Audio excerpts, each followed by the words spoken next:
with us on this Monday morning, a brand new week. It's also tax week. 2 days from now, your federal taxes and others are due. But we'll move to happier topics, I'm sure, today. Yeah, like what's going on in the world, right? Lines are open. It is an open line day. 989-752-6111.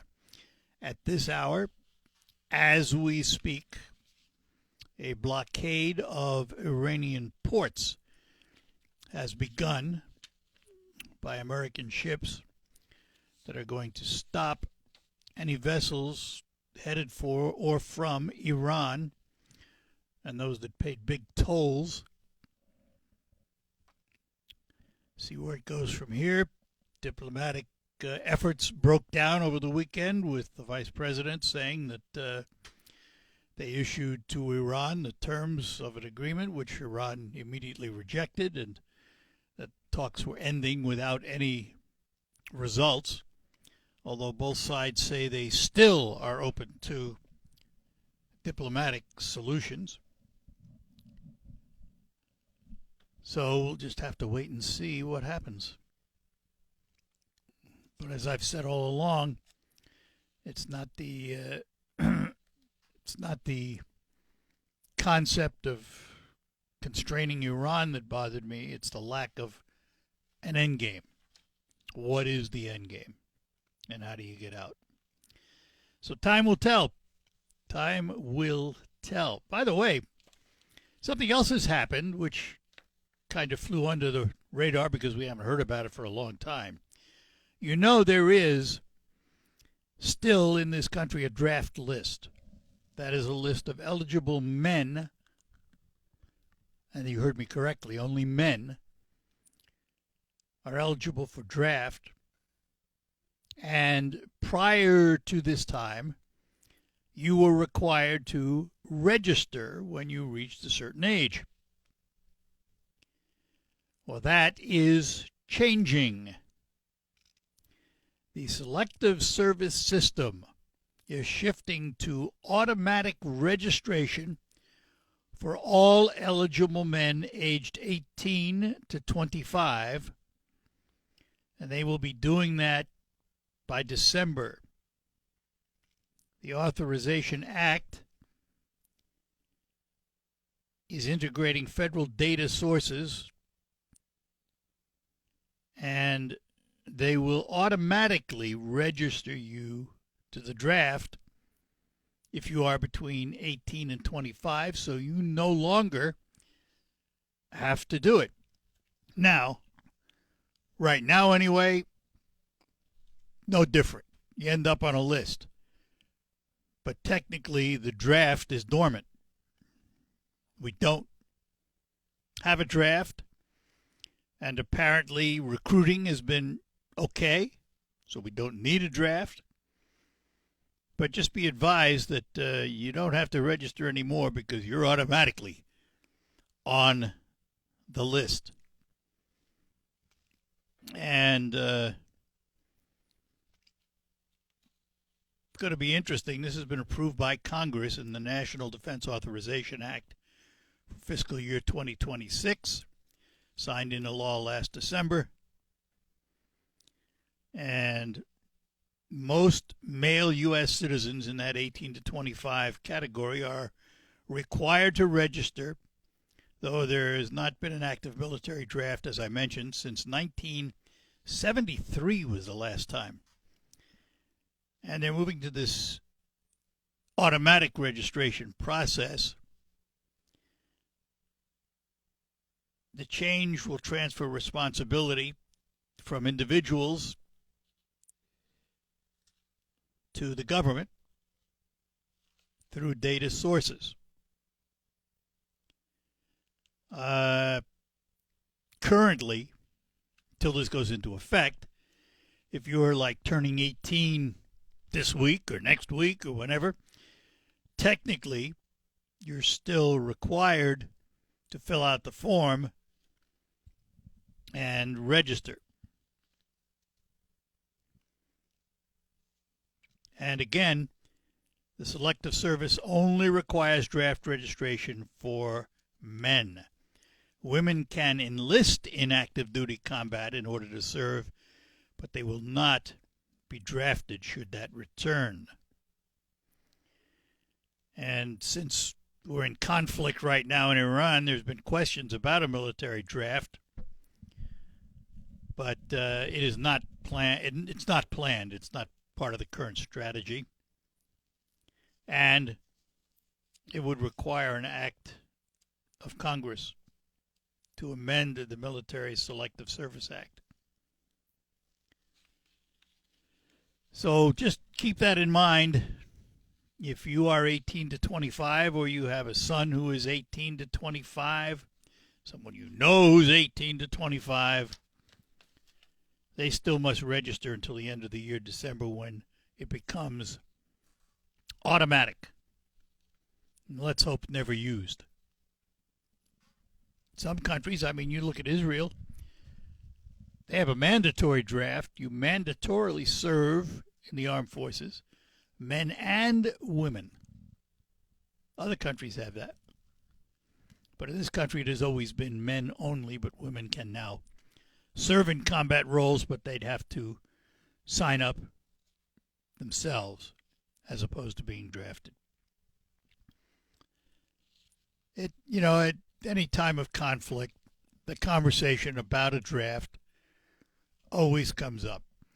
And there's been discussions in the past about mandatory service in the military, requiring a 2-year commitment. Again, it goes back to men, not women. But there's been talk about it in the past, about a mandatory 2-year service period, either before college or after college. And nothing ever came of it. And I doubt, realistically, right now, anything will. But the automatic registration just points out that the draft is still alive. It's still there in law and can be used if the country finds itself in need.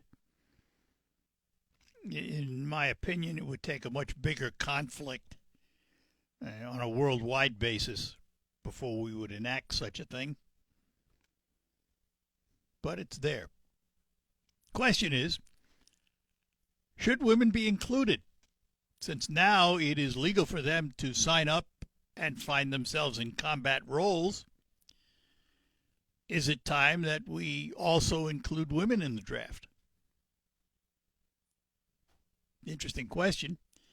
It's not been proposed, not that I've heard of anyway, but it does beg the question. Since this new act requires men only, 18 to 25, to be automatically registered.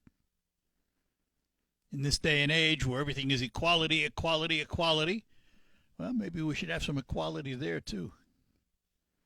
989-752-6111 is the number to call and participate in our open lines today.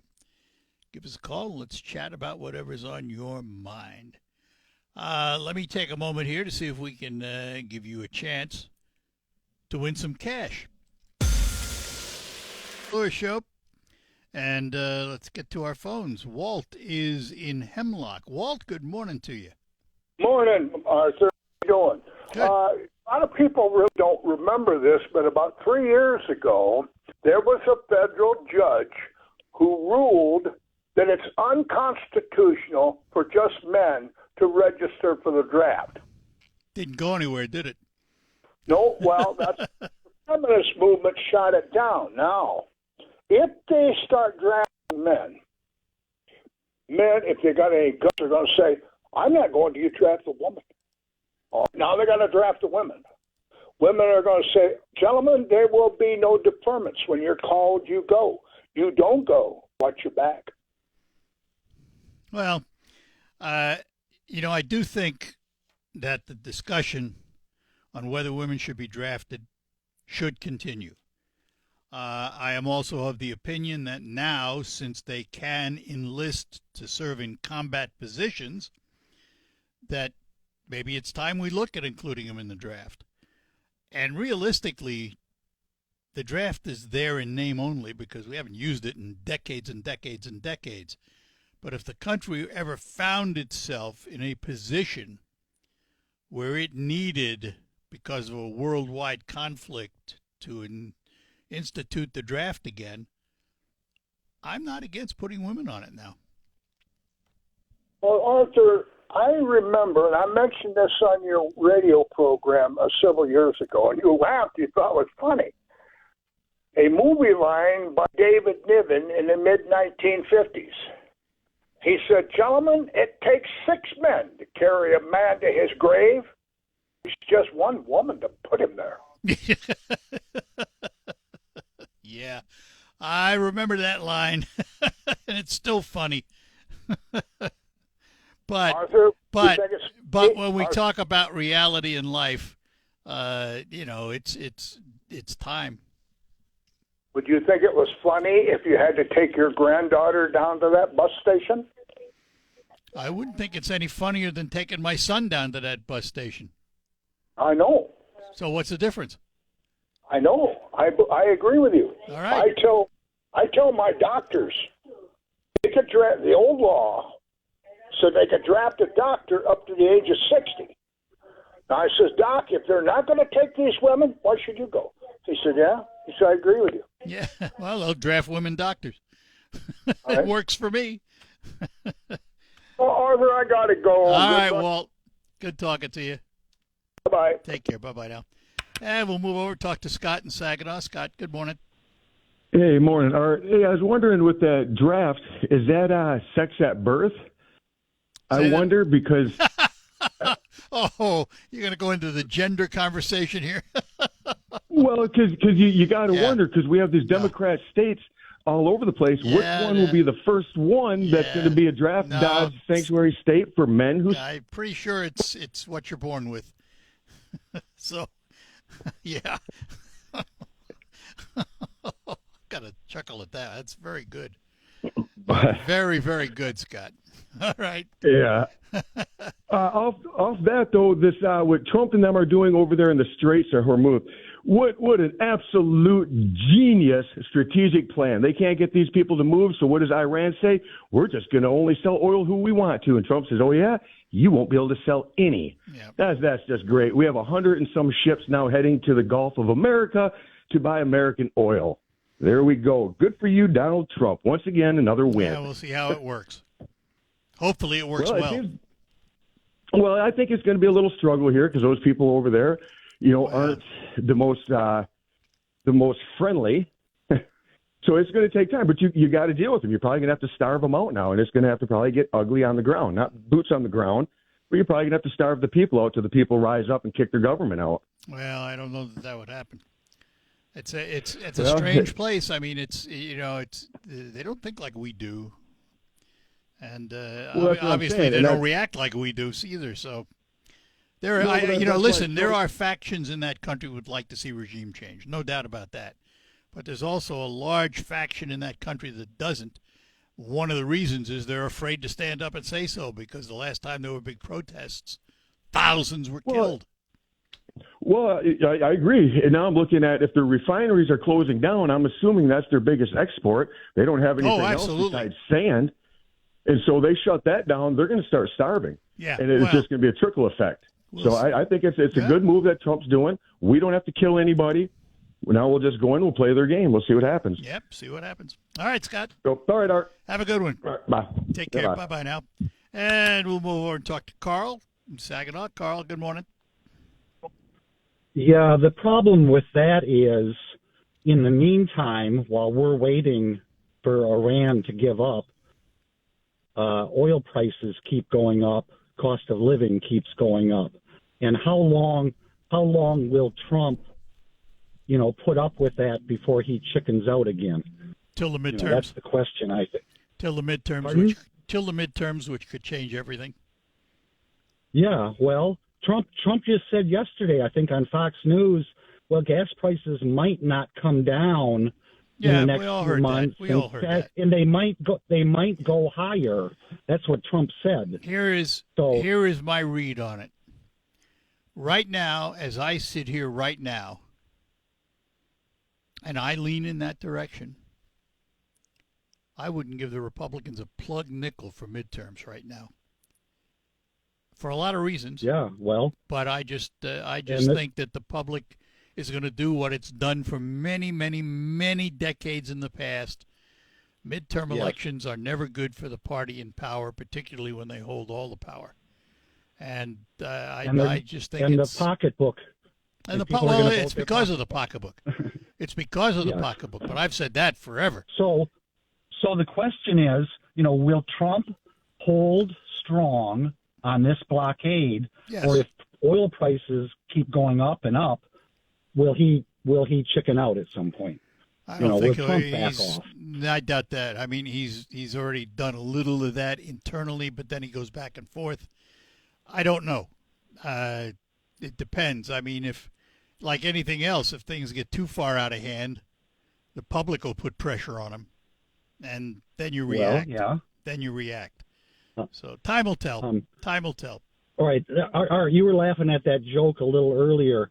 Trump keeps saying Iran doesn't have the cards. They don't have the cards. Well, I heard somebody saying Iran is holding us straight. Oh, oh gosh. All right. Get We'll it? end on Get that it? one. Yeah, I got it. All right. Okay. Talk to you later. All right. Bye-bye. All right. 989-752-6111. Dave in Bay City, hang on. You'll be next. How was your sleep last night? Today we're asked to do more for less. So when you go to bed and, in theory, you spend a third of your life there, 8 hours a day, you need quality sleep. You can get it with a quality mattress from Sanitary Mattress. Now, you can visit all the so-called sleep stores, or you can rest assured your mattress is manufactured right here in the Great Lakes Bay region to your specifications. Your time in bed may be cut short by today's demanding world, but you can still get a quality good night's sleep on a Sanitary Mattress. And they feature a 1-hour delivery window of your mattress to your home. By the way, if you have an RV or a boat, Sanitary Mattress will custom make a mattress for you to your exact size, something the box stores can't do. Visit the Sanitary Mattress Factory and Showroom at 5343 Janes Road in Saginaw, just east of the Harry Brown Airport. Visit them online at sanitarymattress.com or call them at 989-753-1757. Sanitary Mattress, serving the Great Lakes Bay region since 1935. Gotta go. And we're back with you on the Art Lewis Show. We go back to our phones in this open line hour. We go up to Bay City, where we talk to Dave this morning. Good morning, Dave. Well, good morning, Art. Can you hear me okay? Oh, I got you loud and clear. All right. Man, so many thoughts this morning. The conversation always inspires, let's say it that way, okay? Stimulus. So, yeah. And again, I am a daughter in the military, dad. Got a daughter who served in the National Guard, and Thank you for your I service. have mixed feelings. I've got 5 granddaughters, by the way, all of which would be very able military members if they went that direction. So being raised on a farm, they've got work ethic, they know how to shoot, and, they would do very well. But again, mixed feelings about that. As any but- parent would. Right. It's, I just got a comment in response to a couple of the callers. Scott, I don't think we're going to have to worry about Admiral Rachel Levine being involved in our current military, okay? I don't think that's going to happen. Not under Secretary of War Hegseth. Well, you know what? And, there is a female admiral. I don't know. I forgot her name now, but I've seen her. At some Female, ceremonies. actual XX chromosome female. No. This is a female. Right. Not Rachel Levine. if you remember Yeah, that. no, version. no. This is a real Yeah, that's what pure yeah, woman. To Scott's point, yes. And, you know, the thing about Trump always chickening out, think about this. We've got a president, a commander-in-chief, who has totally put aside political thoughts to do what he believes is right. And yes, it may be hurting him politically at this moment, but you know what? From April until November is an eternity. Well, Absolutely yeah, but is. here's my thoughts on that, Dave, and I'll give you plenty of time to respond, as I always do. I said earlier that I wouldn't give him a plug nickel for the midterms. Right? Earlier, I have said before the Iran conflict flared up, I had said that he needs to get the economy straightened out by May, or it could be lost. And that's not going to happen because of Iran. And when you look at what has happened electorally around the nation, strong Republican districts have reelected Republicans, but at a much narrower margin.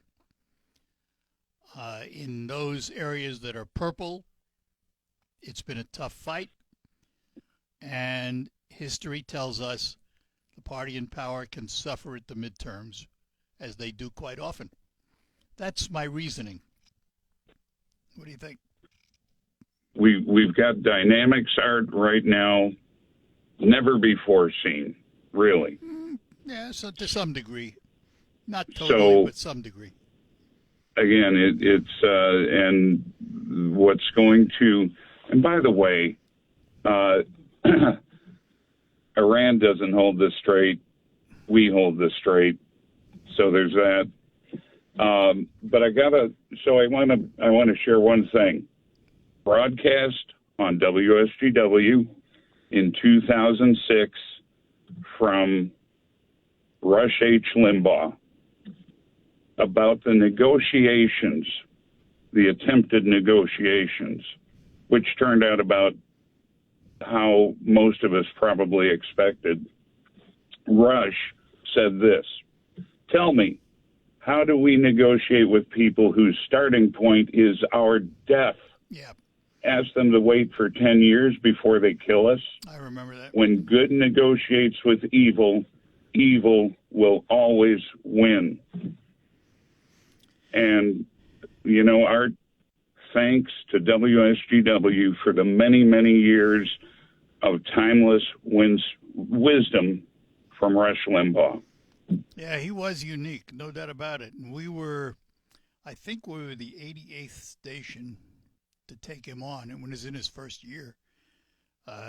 Well, it brought me into the WSGW fold. And we had him on till his death. I mean, you know, and in some ways, his legacy continues with some of the other talk shows. Right, all of them. But none of them are Rush. He was unique. No. He was unique. He was the pioneer. Well, what happened was, of course, the Fairness Doctrine went away. And that opened the floodgates, and Rush was the first water through the gates, so to speak. Right. It allowed him to do what he did that could not have been done before. And thus, it was a watershed moment for broadcasting.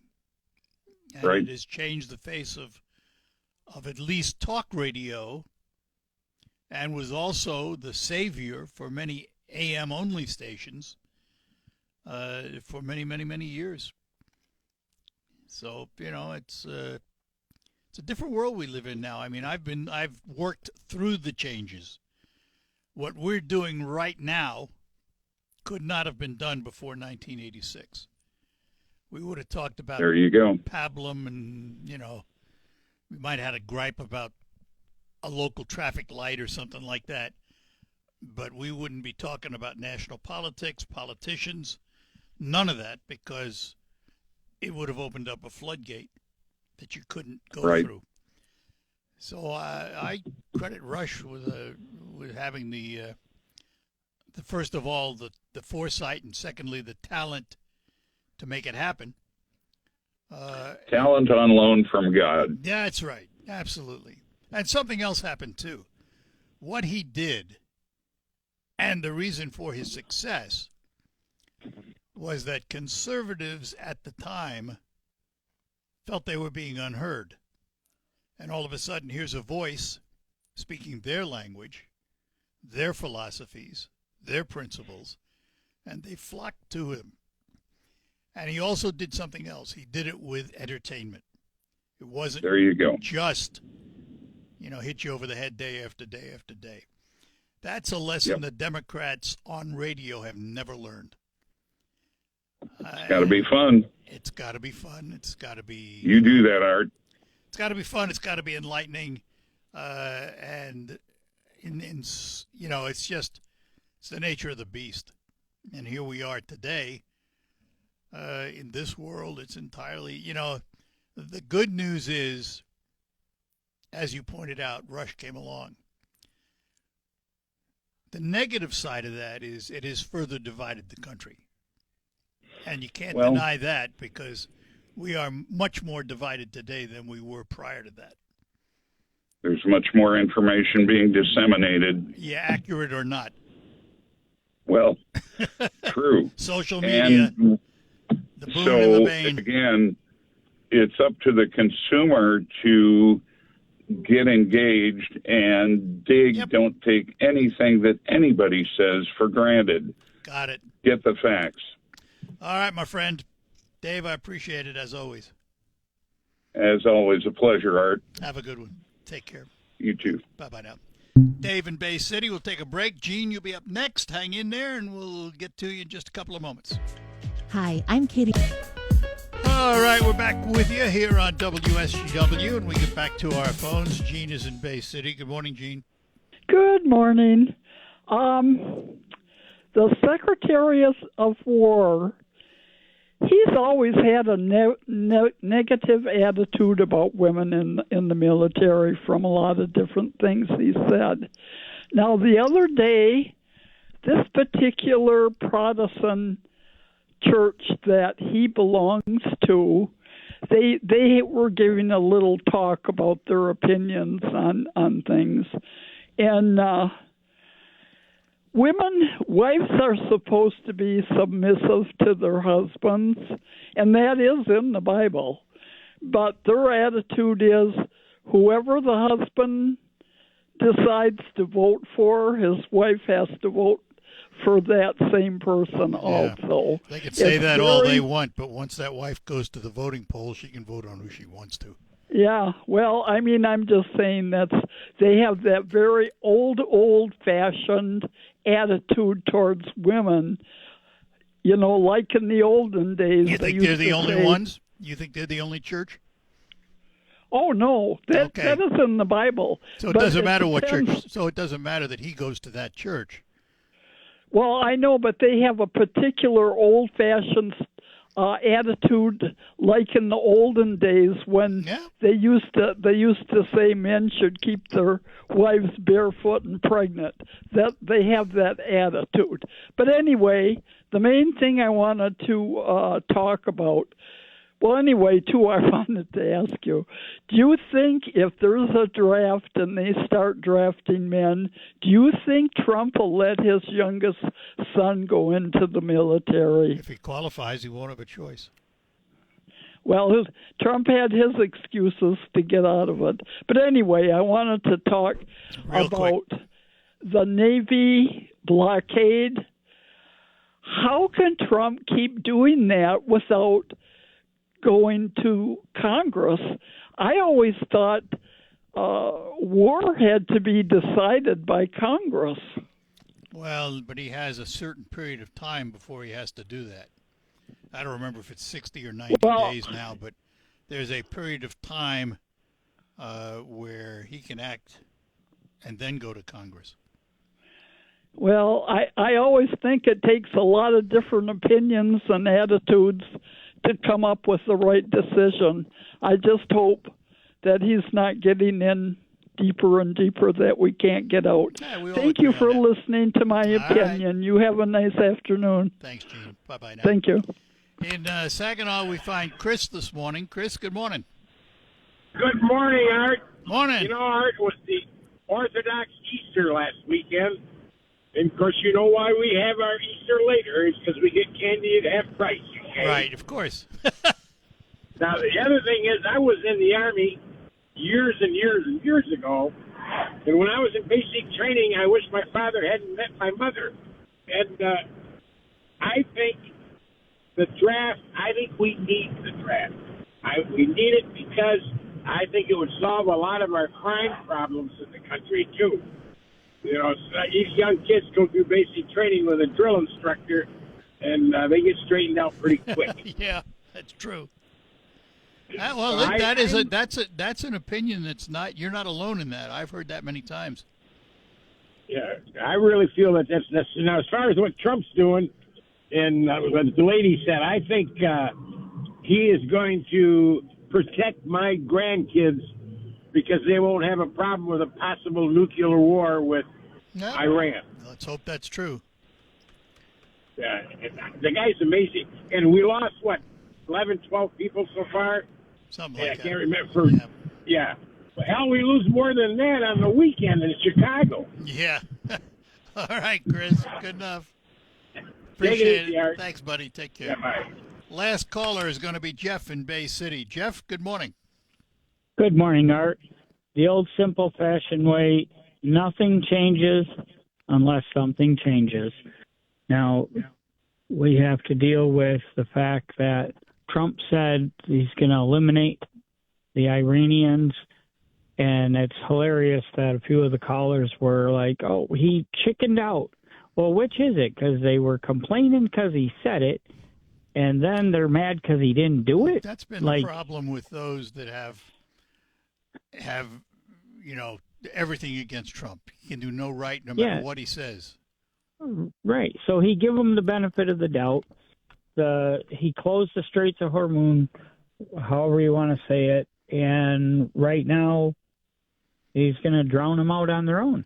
Well, we'll see what happens. Without having to battle. But at the end of the day, when they consider us all infidels and we don't mean anything and they can lie to us and they can cheat us and they keep chanting death to America, at what point do they feel that they're probably going to act on it? Yeah. Again, the nuclear weapon. I'm going to have to run here for time, but we'll talk more about it. Appreciate the call. Thanks, Jeff. Appreciate it. Take care. Thank you. Bye-bye now. Be back to close out in a moment. I'm talking to attorney Jerry. All right, that'll do it for this edition of the Art Lewis Show. Be back tomorrow with lots more. News from CBS coming up. We'll have Roof Max as a guest on Focus next. Broadcasting from the Storm